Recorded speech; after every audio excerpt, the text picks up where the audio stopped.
Hello and welcome back to Money Illuminated, the podcast where we make complex money topics clearer and less intimidating. This podcast is for general information only. It isn't classed as financial advice, and all the information we provide was correct when recorded. Thank you very much for joining, and I think following last episode where we talked about what is inheritance tax, who's affected by inheritance tax, and what are the key facts and figures around it. We kind of mentioned in the last episode we'd go into more detail on reducing inheritance tax, and we mean that very much from a legal standpoint with all the allowances, rules, options you have that are legal in the UK. But I think before we start, you mentioned you wanted to kind of cover, the bigger picture, and that's really what inheritance tax planning is all about. It's taking a step back and saying, let's get on top of this sooner rather than later. So did you want to just cover that in a bit more detail?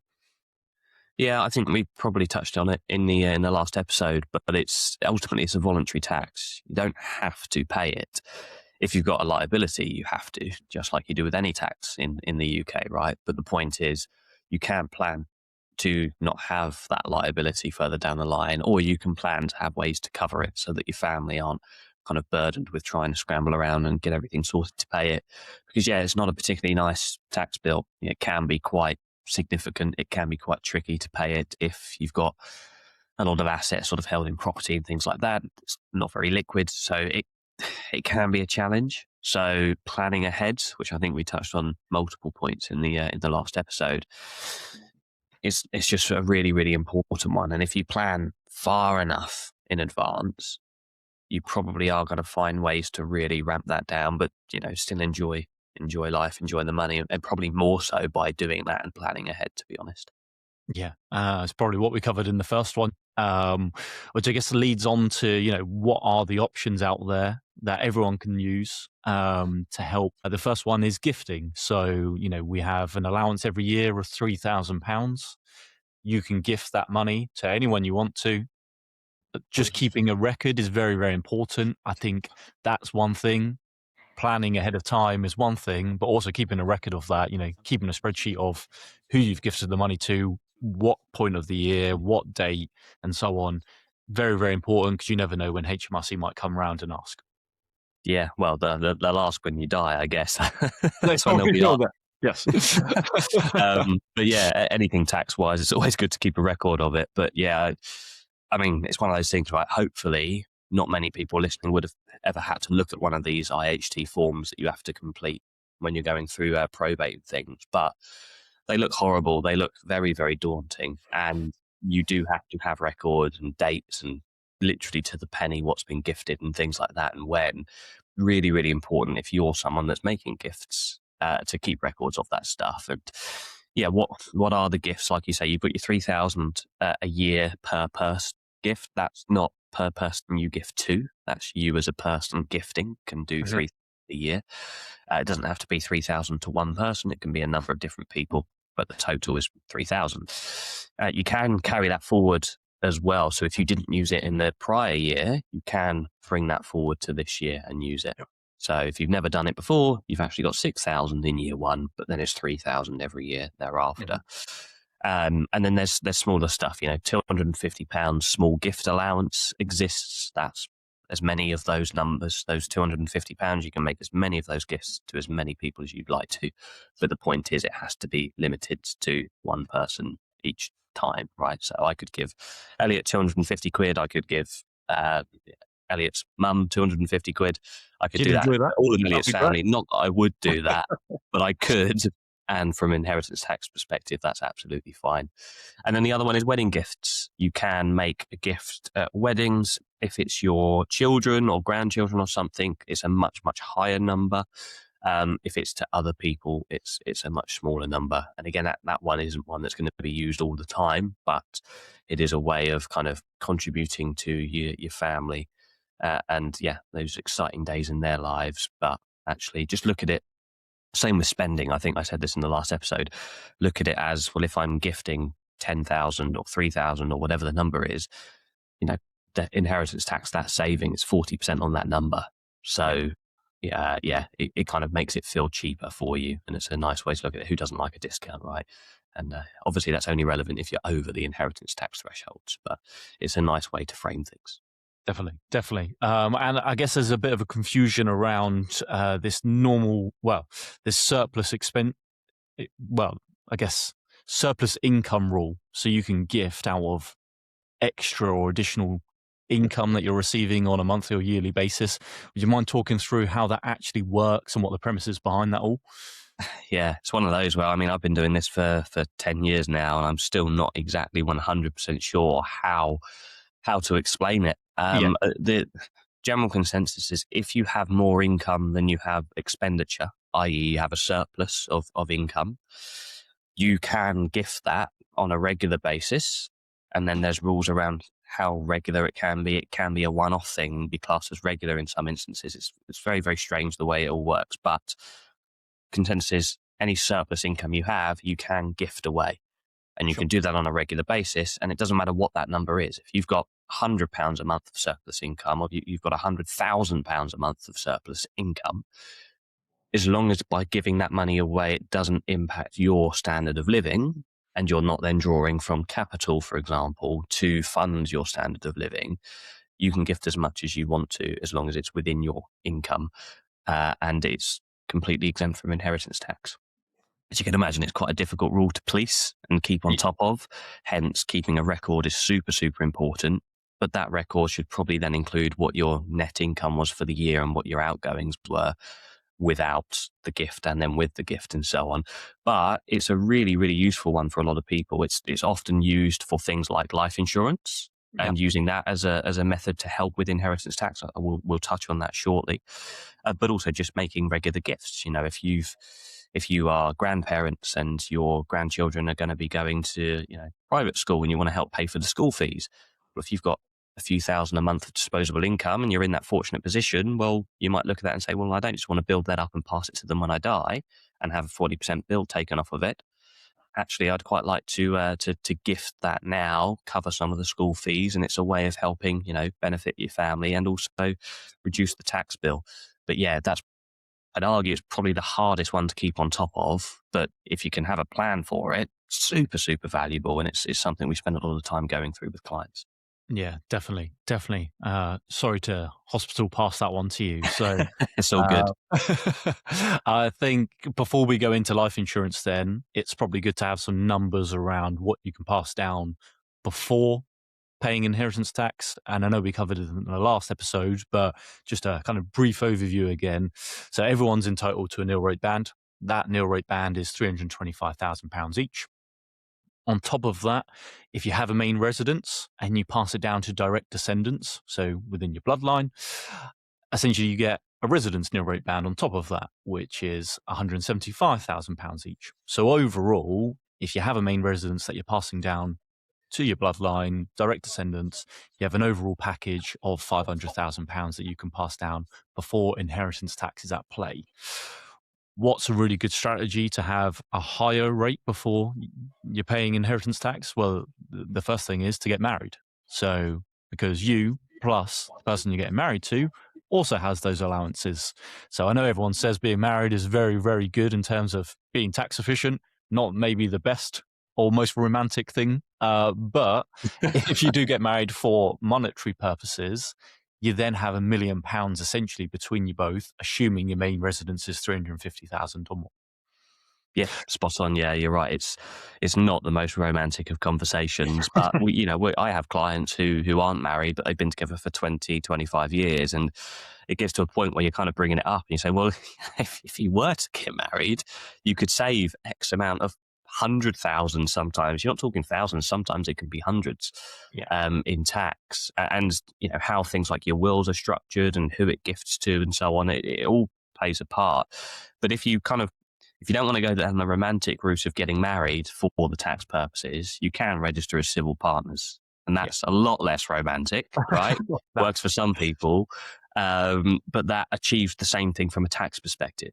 And it is, weirdly, it's not just inheritance tax as well. It's also other taxes. You can gift money between each other. and there's no inheritance tax liability whatsoever straight away, which is a big one. That's really, really useful. Whereas again, if I'm gifting Elliot some money because we're not married, there are inheritance tax implications potentially if I die and so on and so forth. So yeah, so it's a really, really big one. We often make that kind of romantic joke with clients, and some of them like it, and some of them say, "No, I don't care. I'd rather pay the tax." You typically get one person like nodding and then the other person raising their eyebrows like, oh, Yeah, wish they didn't mention that. exactly. But yeah, I would argue it's probably the biggest, I guess, benefit when it comes to getting married tax-wise.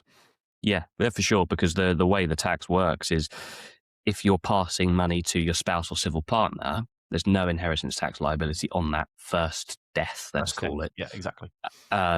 Whereas if you're not married, let's say, I don't know, just as an example, right? Or me and Zoe, all right, we're engaged, we're not married just yet. So if we have an inheritance tax liability because our estate's over a certain value, if I die and pass those assets to Zoe because we're not married, the inheritance tax is payable on my death. Whereas if we are married, everything can pass across to her. There's no immediate inheritance tax at all. It's only when she then passes away that happens. But she absorbs my inheritance tax thresholds and allowances as part of me passing away, as long as my will's written in a way which works for that. And that's a huge part of it. I know I've mentioned it already, but it's really, really important that your wills are written in a way which works for you as a family and for a tax perspective. But yeah, it's super, super efficient. Where it gets messy, if you're not married or not registered as civil partners, is on that first death.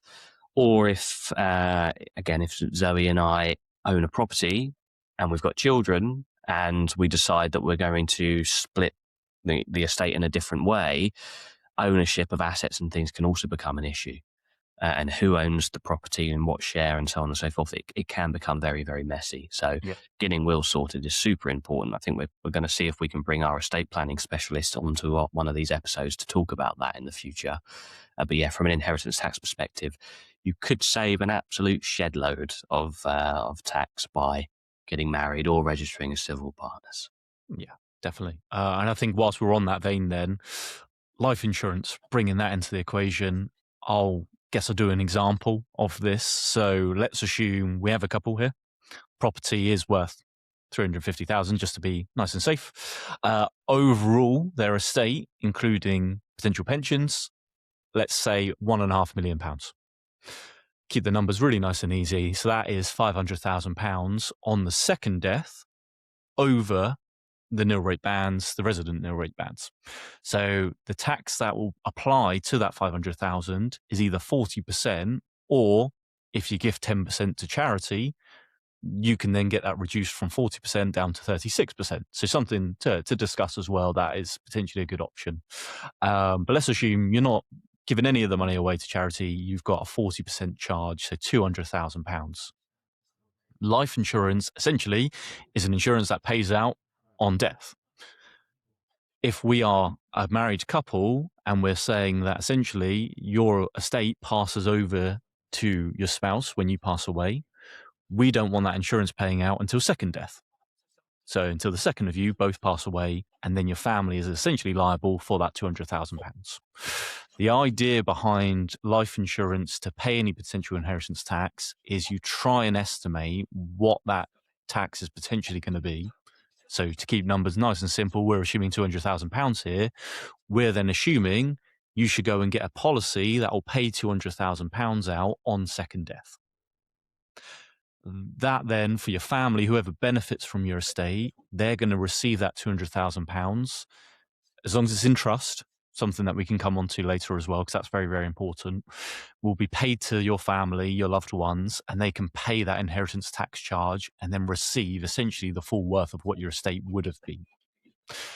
That is a really quick overview. Is there anything to kind of add from that side, Jack? But it's a really, really useful strategy. It is, yeah. You're absolutely spot on. It's often overlooked as well because life insurance is expensive when you're talking about that type of life insurance. Now, you and I taking out life insurance now, people often know about term assurance. So you kind of have a policy in place for as long as your mortgage lasts, let's say, and Yep. £100,000 of cover. If you die within the next 30 years, when you're in your mid-20s, you're probably looking at like 10 quid a month, around that kind of number, right? When you're talking about being, I don't know, 50 or 60 and taking out a whole of life insurance policy, which is the key difference. Term is within a certain period. Whole of life is quite literally whenever you die, whether that's tomorrow or in 100 years' time. Yep. That's a lot more expensive because there is a guarantee that you're going to die. And as long as you keep paying the premiums until that point, there's a guarantee that the policy is going to pay out. So 300,000 of cover for a 60-year-old, you're probably looking more like 500-600 quid a month. But the point is that is, a guaranteed payout. So it's kind of looking at some forecasting, saying, okay, well, how many years do I need to pay that in order to have spent the same number? More often than not, it's going to be well into your hundreds. So the kind of break-even point is a good one in favor of having the life insurance versus not.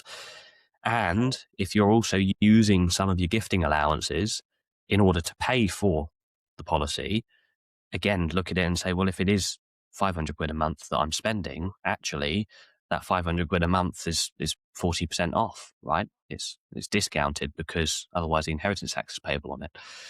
Something that I've done with a lot of clients is look at that 3,000 a year gifting allowance that you and I mentioned earlier, Elliot. Well, can we use that to cover the cost of a life insurance policy? Really important that it's written in trust, like you said, because otherwise the payout falls into the estate on death, and the payout is then subject to inheritance tax. If it's paid into a specific type of trust, it's not inside the estate for inheritance tax purposes. I guess the point with this one is it's not a way of reducing inheritance tax, but it certainly is a way of trying to help cover the bill if you want to do that. And the ideal scenario is people take one of these policies out, do other things around inheritance tax to bring the bill right down to as little as possible, ideally zero. And then you've just got the bonus of a payout that isn't there to cover a tax liability anymore. It's just extra money for your loved ones to benefit from when you die. Yeah. Yeah, it's really good. Really good strategy. And I guess it just forms part of the long-term planning. Yeah, for sure. Absolutely. Brilliant. Okay, great. I appreciate they all kind of mix into one. We then have a couple of different parts that form inheritance tax. I think one that is quite complicated and a lot of people are interested in finding more out about is the 7-year rule. So the 7-year rule is quite complicated. From a inheritance tax point of view, we've mentioned already that essentially you have your nil rate band, £325,000. The 7-year rule suggests that depending on the type of gift that you give to family, loved ones, friends, whatever that might be, there is a limit to how much you can gift within 7 years. And also, if anything were to happen to yourself, so if you were to pass away within the 7 years, there are rules around how much of that gift comes back into your estate when it comes to calculating inheritance tax. So would you mind, Jack, just explaining a bit more about how the 7-year rule works and I guess the key kind of facts and figures around it? Yeah, it's certainly one of the trickier areas of inheritance tax planning and financial planning in general, really. But when you crack it, when you can understand it and apply it to your situation, it can, again, save a huge amount of tax.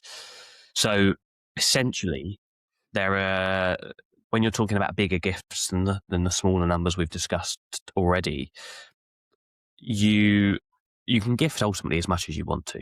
Right? If you had £1 million to give away, you could give away £1 million if you wanted to. There are issues with doing so depending on where you put that gift and if you die within a certain time period, which is the 7 years that we've mentioned. So let's imagine that, again, I gift Elliot 325,000 because that's the nil rate band. Well, if I die within the first 3 years, the whole value of that comes back into the estate for inheritance tax purposes. If I die in year 4, it all comes back in, but the percentage of tax applied to it is slightly different. It reduces every single year by 8%, I believe. So it goes from 40% to 32%, from 32 to 4, and just cascades down like that. Once you get to 7 years, it's completely removed from the estate. You've saved 40% tax on that 325. It's a big number, right, it's approaching 100,000 just off the top of my head. Yeah. It's a big number that you're ending up saving. So if it's not even approaching that, is it? It's even more. It's 120 About something. 150, 130. 130, yeah. Yeah. So it's a really, really useful way to plan to reduce inheritance tax. The point is, if you're starting that when you're 85, unfortunately, the chances are you're likely to pass away within that 7 years. So you probably haven't ended up saving that much in tax, if anything. But if you're starting it well in advance, and you've got to kind of plan for this in conjunction with also planning for your own finances in the future. You need to make sure that doing this isn't going to stop you from living the life you want to live and being comfortable and making all the memories that you want to make and so on and so forth. But when you're in that position, fortunately able to live the same life and reduce the tax bill significantly, it's a really, really important part of the planning. Now, that gift could be 325,000. I could gift Elliot £1 million if I wanted to, and there's no immediate tax liability on it as long as I'm gifting it directly to him. But if I put it into a trust and I use a certain type of trust, which is known as a discretionary trust, for example, and other trusts as well, but that's probably the most popular. If the gift is over 325,000, there is an immediate tax charge on the part that's over, and that tax charge is 20%. So that's where it gets really tricky, managing all of that and trying to plan and make sure that you're within certain numbers and so on to make sure that you're not having a tax liability now if you don't want to. And also you're trying your best to ultimately reduce it over time as well. Trusts they are complex. They really are. Once you understand them, again, they are a really powerful tool to have in your arsenal for reducing your tax bill and so on. And again, probably something that we can touch on in more depth with our estate planning specialists. But they just solve so many issues. I think people just get really scared of them because of how complicated people kind of know they are. Yeah. And trust me, I mean, when I was doing all of my exams many years ago now, one of the exams was all around trusts and tax, and it was by far my least favorite. But the benefit of understanding it and being able to put that planning in place with clients saves a lot of money if you do it correctly. So the 7-year rule essentially is if you gift beyond those smaller allowances, you've got to survive 7 years. If you do, it's completely free from your estate. There's no inheritance tax liability on it whatsoever. If you die within the 7 years, there could be an inheritance tax liability on it. And then you've got the trusts that you can gift into. Some don't have an immediate tax charge on them, regardless of what the number is. Some do. The ones that do tend to be the ones that you use more often because they're more flexible. There's more freedom around who and how much you can gift and so on and so forth. So lots of jigsaw puzzle pieces to fit together with this one. But again, just looking at those numbers, if you're able to get rid of £325,000 and survive 7 years, for example, and I'm going to use my calculator this time to actually get the number right. There we go. 130,000 of inheritance tax is saved if you survive 7 years. Now imagine you're a married couple and you each do that, double that number. I can do that maths on the top of my head. 260,000 saved over 7 years. You're not talking small numbers here. It's an absolutely massive amount of value you can keep within your family. And I guess the other very quick caveat is, if you're gifting, let's say to your children or your grandchildren, you don't have to gift through trusts and things to the point where they have access to that money straight away. You can retain a lot of control, not necessarily to benefit from it yourselves, because it doesn't really work in that way. But if you want to make sure that you're reducing the tax liability, but you don't want your 16-year-old son, who knows what he's going to go and spend all of that money on if you give it to him straight away, you can gift it in a way where actually you can stop him from accessing that money for a long, long time. You can still have a degree of control over that sort of stuff. So don't be scared of it. It is complicated, but with the right planning and the right people working on it with you, it absolutely can unlock a lot of saved tax. Yeah, legally, of course, as we said earlier on in the episode. Yeah, definitely. That's where speaking to an expert's so important. As you said, if I received a lot of money at 16, 17, FIFA, Xbox has going to be the money I spend it on, I'm not sure that's what my parents would have wanted for me. So I think, yeah, it's all part of the long-term picture. And the earlier you do this, the more options there are, because as you already said, once those 7 years have finished, the cycle can start again. Yeah. So the earlier you do this, the more chance you and your family are going to benefit from it all. Yeah, for sure. It's one of those as well. Again, I come from a background where my family had very, very little money when I was growing up. So when we work with families that have money sometimes beyond imagination, right?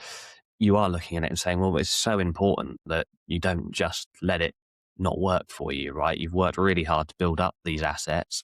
You are in a fortunate position. There's no doubt about it. But that comes with other issues and a lot more in terms of tax liability, both when you're alive and when you die.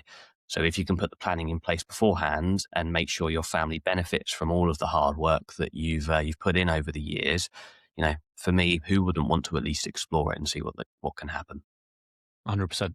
Okay, brilliant. I think that's a really good place to leave it. So I think to summarize really what we've discussed today is, it's not a single solution. There's no single solution if there's potential inheritance tax to pay. And unfortunately, a lot more people are going to face this issue with workplace pensions, defined contribution pensions forming part of the estate very soon.